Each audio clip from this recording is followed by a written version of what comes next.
कहानी शुरू करने से पहले रिक्वेस्ट है कि पसंद आती है तो लाइक करिएगा, शेयर करिए दोस्तों के साथ, कमेंट करिएगा। जय श्री महाकाल। आपका नाम, कहाँ से वीडियो देख रहे हो, वो जगह, सब्सक्राइब जरूर करिएगा अगर इस तरह की और वीडियोस देखना चाहते हैं। सब्सक्राइब के बाद बेल आइकन और फिर उसके बाद ऑल के ऑप्शन को दबाइएगा।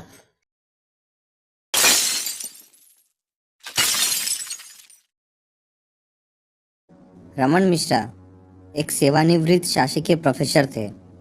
अरबों संपत्तियों के मालिक रमन मिश्रा कुछ दिनों पहले हुए एक दुखद कार दुर्घटना में अपनी पत्नी और एक लौते बेटे को खो चुके थे। मिश्रा जी को भी बहुत चोटें आई थी, मगर वो सही सलामत बच गए थे। मिश्रा जी के ऊपर दुखों का पहाड़ टूट पड़ा।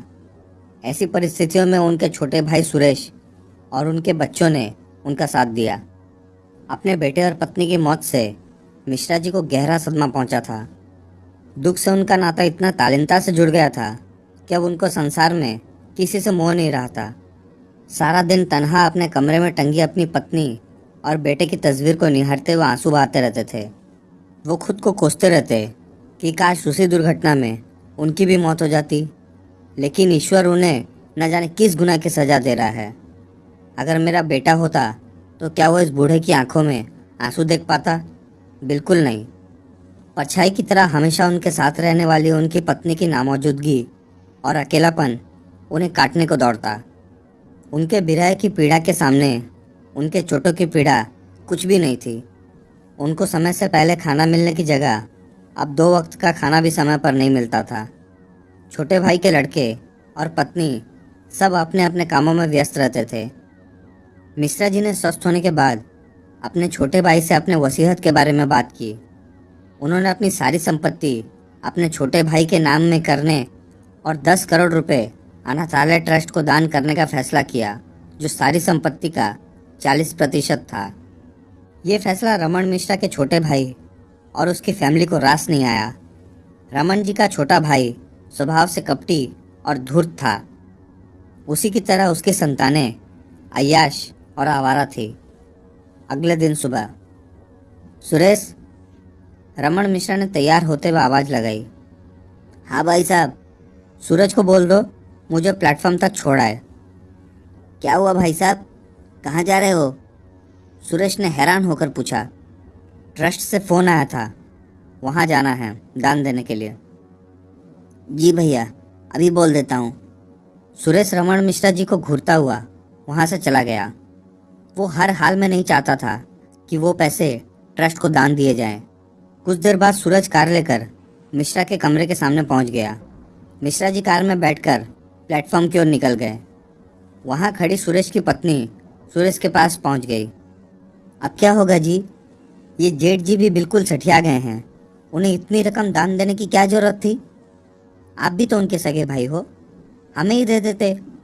कितने दिनों से पड़े पड़े खाना खिला रहे हैं, कोई और खिला देगा क्या खाना मुफ्त में? शांत भी हो जाओ सूरज की माँ, हमने सब प्लान कर लिया है। अब देखना, जायदाद भी अपनी और सारी रकम अपनी और साथ ही अपने रास्ते का कांटा भी साफ। सुरेश ने अपनी पत्नी को मुस्कुराते हुए कहा। सुरेश ने अपने कमरे में जाकर अपनी जेब से मोबाइल निकाला और कोई नंबर मिलाया। हेलो, सुरेश बोल रहा हूँ। पैसों के साथ मेरा भाई भी है। पहले तो बच गया था, लेकिन अब नहीं बचना चाहिए। उसे भी उसके बेटे और पत्नी के पास पहुंचा दो। इस बार तुमको 10 लाख की जगह 20 लाख रुपए दूंगा। कुछ घंटों बाद सूरज कार को पार्क करके सुरेश के पास जाकर बोला, अपने उस बूढ़े को क्यों जाने दिया? क्या हम उनके कोई नहीं? क्या हम भूखे मरेंगे? ठंड रख बेटा, काहे इतना उतावले हो रहे हो? आपके बापू ने सारा इंतजाम कर दिया है उस रमन बाबू को ठिकाने लगाने के लिए। बस कल सुबह का इंतजार कर। सुरेश ने सूरज को समझाया। रमन मिश्रा ट्रेन की जिस आरक्षित बोगी में बैठे थे उसमें उनके अलावा और कोई नहीं था। रात के 2 बज चुके थे। मिश्रा जी की वृद्ध आंखों से नींद कोसों दूर थी। वो गुमसुम खिड़की से बाहर का नज़ारा देख रहे थे, जो उनके अकेलेपन का साथ दे रहे थे। ट्रेन सुनसान खामोश रात के अंधेरे में पहाड़ों और जंगलों से शोर मचाती हुई तेज गति से गुजर रही थी। खिड़की से आती तेज हवाएं मिश्रा के आंसुओं को सुखा रही थी।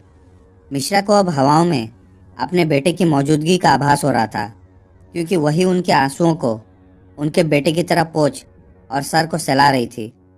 मिश्रा जी को ट्रेन की खिड़की से एक रहस्यमयी और विस्मयकारी नजारा दिखा। उन्हें बाहर अंधेरे में ट्रेन के ट्रैक पर किसी सूट बूट पहने हुए इंसान की परछाई दिख रही थी, जो ट्रेन की गति से उसके साथ दौड़ रही थी। वह परछाई मिश्रा जी की बोगी के गेट के पास दिखाई दे रही थी। मिश्रा जी के लिए यह असंभव और सोच से परे था। उन्होंने इसे अपना भ्रम समझा और इसका कारण अपने विषाद और तनाव को समझा। लेकिन ये गतिविधि कुछ सेकंड के लिए ना होकर कई मिनटों तक जारी रही। अब मिश्रा जी के जहन में खौफ की लहर दौड़ गई। उनके शरीर में सिहरन सी दौड़ गई और उनके रोंगटे खड़े हो गए। तभी ट्रेन टनल में दाखिल हो गई। ट्रेन की तेज आवाज़ की टनल के प्रतिध्वनि की वजह से बहुत शोर उत्पन्न कर रही थी। रमन मिश्रा का दिल जोरों से धड़क रहा था। तभी बोगी के ऊपर किसी चीज़ के गिरने की आवाज़ आई, जैसे कोई बोगी के ऊपर गिरा हो या फिर कूदा हो। मिश्रा जी को कुछ समझ नहीं आ रहा था। उसी वक्त बोगी के गेट के टूटने की आवाज़ आई।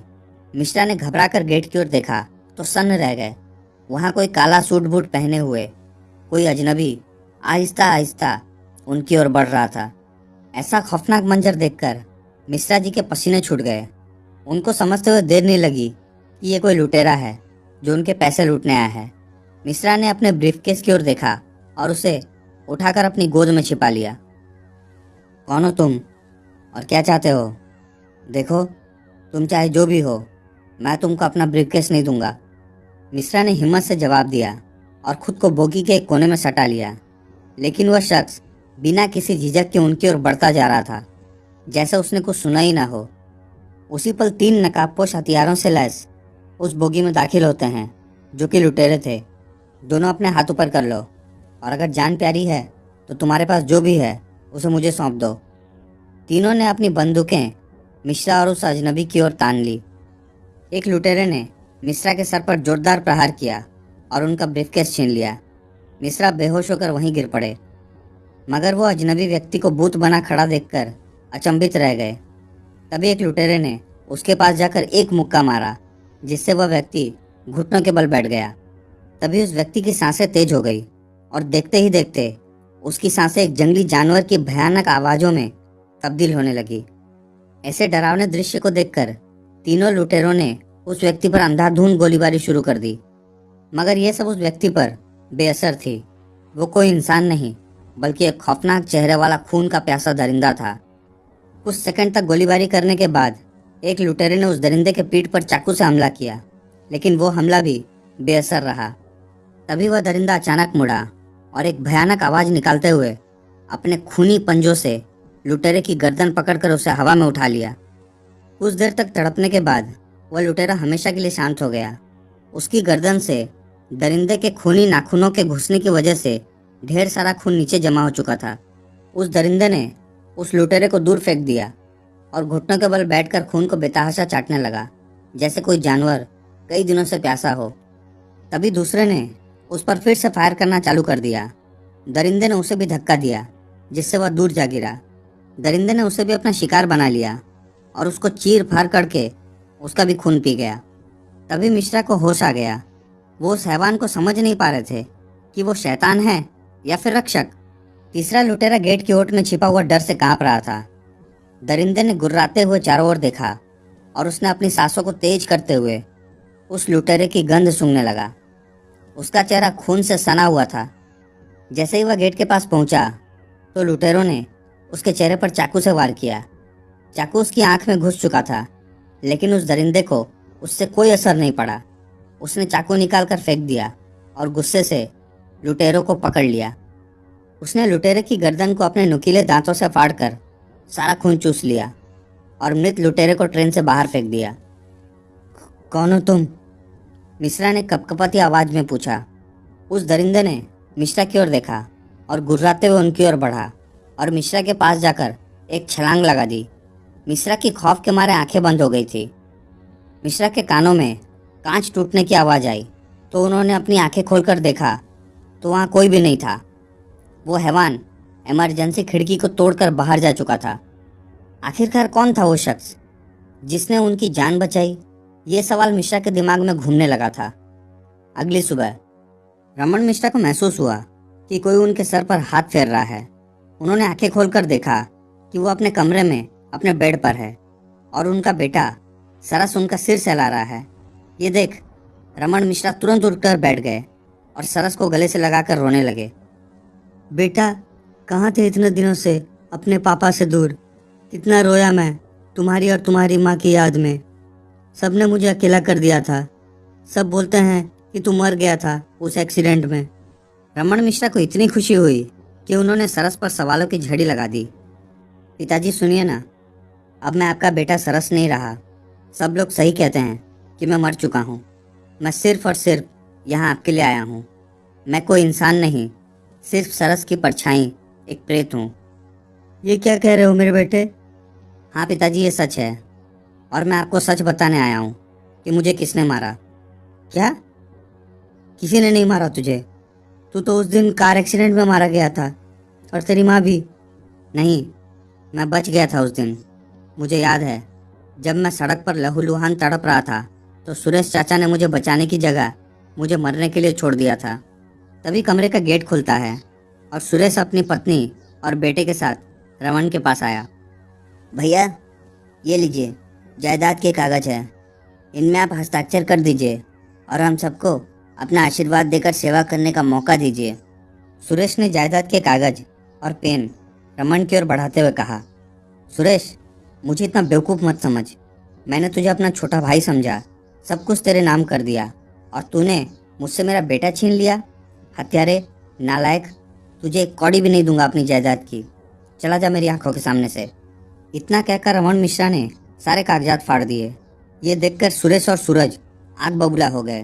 तभी गुस्से में आकर सुरेश ने पिस्टल निकाली और रमन के सर पर तान दी। मुझे पता था कि तू मुझे जिंदा रहते हुए कुछ भी नहीं देगा, इसलिए तुझे मारने का हर वक्त प्लान बनाया, लेकिन सब फेल। तेरी कार का एक्सीडेंट, ट्रेन में तुझ पे हमला, लेकिन तेरी फूटी किस्मत देखो, मेरे हाथों मरना ही लिखा है तेरी जिंदगी में। आज कौन बचाएगा तुझे मेरे हाथों से? रमन को अपने भाई से ऐसे बर्ताव की बिल्कुल भी अपेक्षा नहीं थी। सामने सुरेश की पत्नी और सूरज सुरेश की बातों पर हंस रहे थे। पापा जी, मार डालो इस बूढ़े को, खत्म कर दो इसका खेल। इसके मरने के बाद सब कुछ हमारा ही होगा। तभी धमाके के साथ सूरज के पिस्टल से गोली निकली, मगर रमन को गोली नहीं लगी। रमन ने अपनी आंखें खोलकर सामने देखा कि बुलेट सरस के हाथों में थी और तभी प्रकट हुआ एक खूंखार वहशी दरिंदा। सारा कमरा एक भयंकर जंगली जानवर की आवाज़ से गूंज उठा। उस दरिंदे की दहाड़ से सुरेश के हाथों से पिस्टल छूट गई और सब जान बचाने के लिए गेट की ओर दौड़े, मगर तब तक कमरे का गेट अपने आप बंद हो गया। कुछ क्षण के लिए कमरा भयानक और दहशत भरी चीखों से गूंजता रहा और फिर सब कुछ शांत हो गया। कमरे में चारों तरफ खून और मांस के टुकड़े बिखरे पड़े हुए थे। रमन निशब्द होकर बेड से इस खूनी खेल को देख रहे थे। इस खूनी कृत्य और उस प्रतिशोध की ज्वाला में तप्त उस उग्र दरिंदे को रोकना उनके बस की बात नहीं थी। वह दरिंदा अभी तक सुरेश की लाश से खून चूस रहा था। ये कोई और नहीं, खुद रमन का अपना बेटा सरस था, जो कुछ समय पहले उनके लिए पहेली और खौफ का सबब बना हुआ था। वह दरिंदा रमन के पास आया। वह अब सरस के रूप में था। उसने खून में सने हुए अपने हाथों को चाटते हुए रमन के बिल्कुल करीब जाते हुए कहा, अब आप अपने और अपने जायदाद के लिए एक अच्छा वारिस ढूंढिए। हाँ मेरे बेटे। 2 दिन बाद रमन अनाथालय से एक लड़के पारस को गोद ले लिया। उसने एक सड़क दुर्घटना में अपने माता पिता को खो दिया था। पारस रमन के बुढ़ापे में अच्छे से देखभाल कर रहा था। उसके इस काम को देखकर सरस कहीं दूर बैठा मुस्कुरा रहा था। दोस्तों, अगर यह कहानी आप लोगों को पसंद आई तो चैनल को लाइक, शेयर और सब्सक्राइब ज़रूर करें।